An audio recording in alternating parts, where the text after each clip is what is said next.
আপনার আমার নবী, প্রিয় নবী, নবীজি বিশ্বনবী রাসূলুল্লাহ নবী সাল্লাল্লাহু আলাইহি ওয়াসাল্লাম দাওয়াত দিয়েছেন লা ইলাহা ইল্লাল্লাহু মুহাম্মাদুর রাসূলুল্লাহ।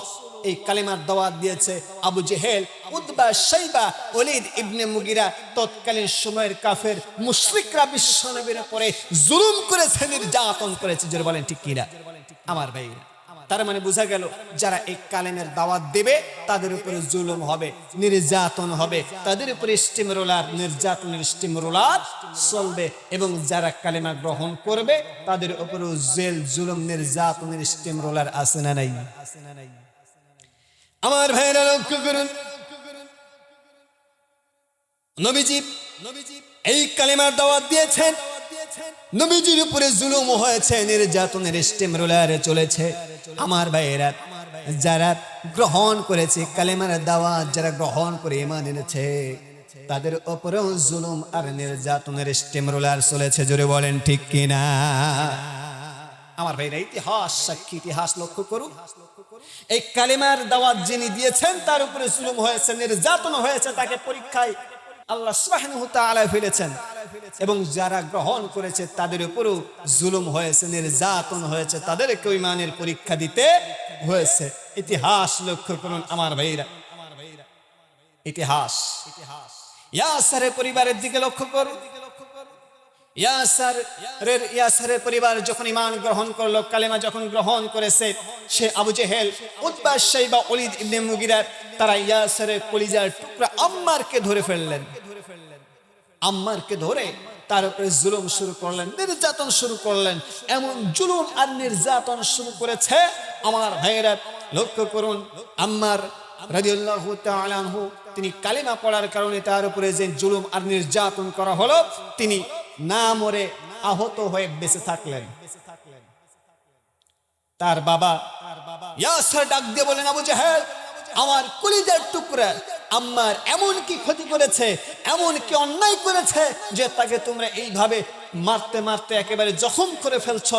আমার ভাইরা, আবু জেহেল সেই দিন বলেছিল, ইয়াসার, তুমিও যদি সেই কালেমা গ্রহণ করো তাহলে আমি আবু জেহেল ঘোষণা করে দিলাম, তোমাকেও দুনিয়া থেকে বিদায় করে দেওয়া হবে। জোরে বলেন নাউজুবিল্লাহ আমার ভাইরা। ইয়াসার ডাক দিয়ে বললেন, আবু জেহেল, যে কালেমার দাওয়াত আমার কলিজার টুকরা আমার আম্মার গ্রহণ করেছে, যে কালেমা গ্রহণ করে মুসলমান হয়েছে, ওই কালেমা আমি আগেই গ্রহণ করে মুসলমান হয়ে গেছি, ঈমানদার হয়ে গেছি। জোরে বলেন সুবহানাল্লাহ, সুবহানাল্লাহ আমার ভাইরা। এই কথা বলার সঙ্গে সঙ্গে আবু জেহেল তার সদস্যগুলো ইয়াসারের উপরে আক্রমণ শুরু করলো, হামলা শুরু করলো, মারতে মারতে আহত করে ফেললো।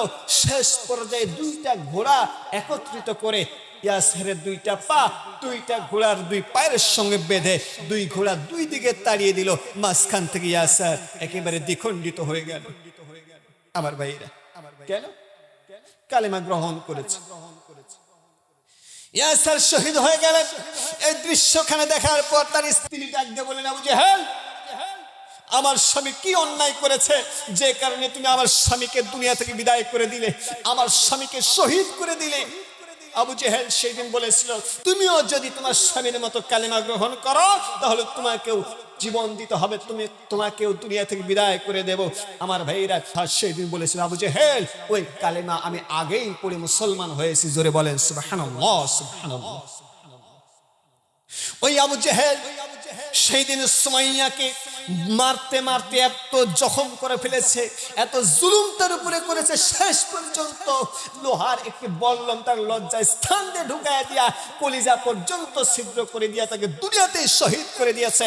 ইসলামের সর্বপ্রথম মহিলা, যে মহিলা সর্বপ্রথম ইসলামের জন্য, দিনের জন্য, কালেমার জন্য যিনি শহীদ হয়েছেন, তিনি হচ্ছেন সুমাইয়া রাদিয়াল্লাহু তাআলা আনহা। জোরে বলেন সুবহানাল্লাহ, সুবহানাল্লাহ আমার ভাইরা।